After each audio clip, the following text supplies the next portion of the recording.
All right, guys, today we're going to talk all about how to invest in real estate with your IRA or your 401k. IRA, 401k. Okay. This is a personal,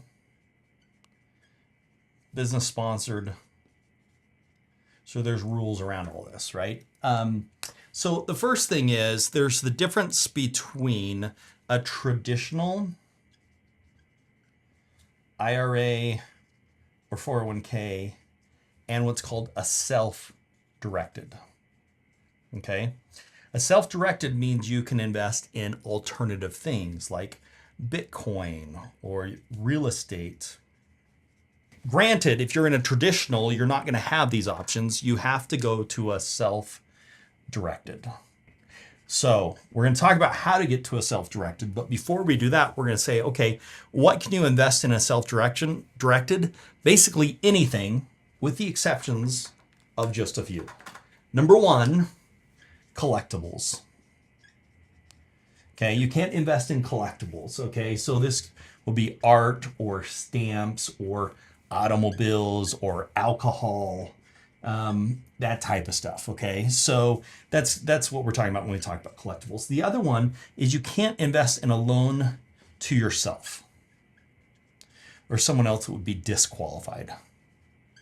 So you can't say, hey, I'm going to self-direct and I'm going to give that money to me and then I'm going to pay that money back. You can't do that. That's self-dealing.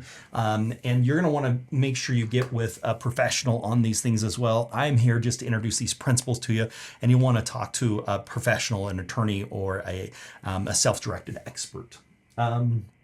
Okay, and then other disqualified persons, yourself or disqualified.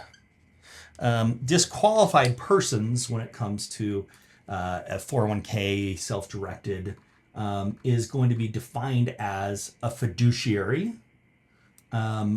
which is going to be self-directed IRA, you, the IRA owner. You can't do it to a family member, which is spouse, parents, grandparents, great-grandparents, children's and their spouses, great-grandchildren, grandchildren, great-grandchildren, their spouses, service providers. You can't do it like a financial planner or any of those things.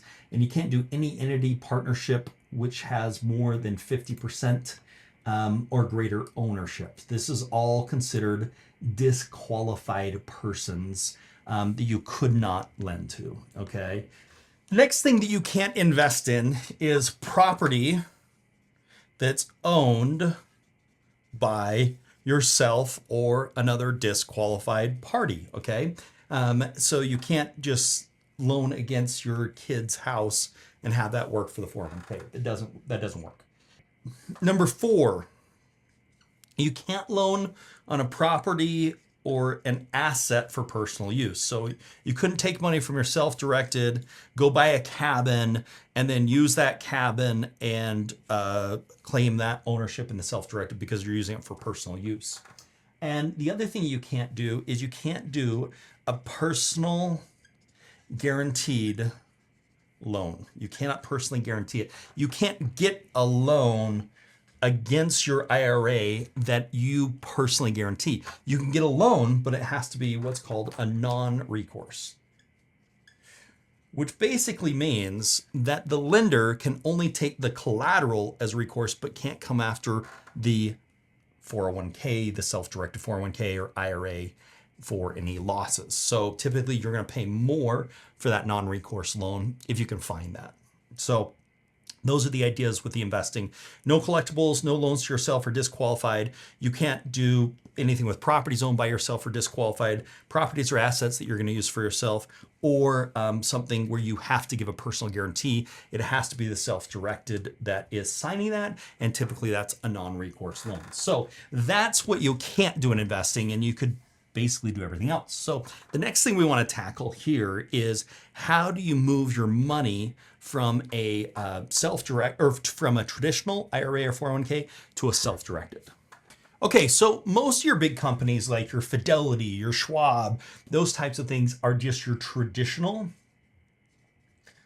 offer your traditional IRAs, 401ks, and those types of things. Okay, you have to find someone that specializes in self-directed. But the bottom line is you're going to have to take your money from a traditional and move it into a self-directed. And there's some things around that you have to make sure that you abide by. Sometimes that's you had to have left the company. That's a change of life circumstances and those things. The professionals with the self-directed can help you know how to get the money from your traditional to the self-directed. Once that money's in the self-directed, let's say that you've got $100,000 in there, okay? What can you do with this money? All those investments we were talking about, with the exclusion, we can do anything except for those exclusions that we talked about. So I could lend this money as long as it's to someone that qualifies. I could lend them that money. I could lend it against equipment. I could lend it against real estate. I could even put it as a part of a down payment on a deal that I wanted to do, those types of things. I have to make sure I'm getting a non-recourse loan if it's something and I can't sign as a personal guarantee. The other thing that I can do is I can take that money and I can get a loan that's non-recourse, and I can buy a property, and I can put this money down, and then I can rent, and all that money comes back into the self-directed. I could even sell it at some point, and all that money comes back to the self-directed. Now, there may be some tax consequences with UBITs, unrelated business tax. That's something you're going to need to talk to your CPA about. But this is the concept of using that money, lending it, or buying real estate with that is what you're going to want to be doing with that self-directed. Is one of the great things that you can do.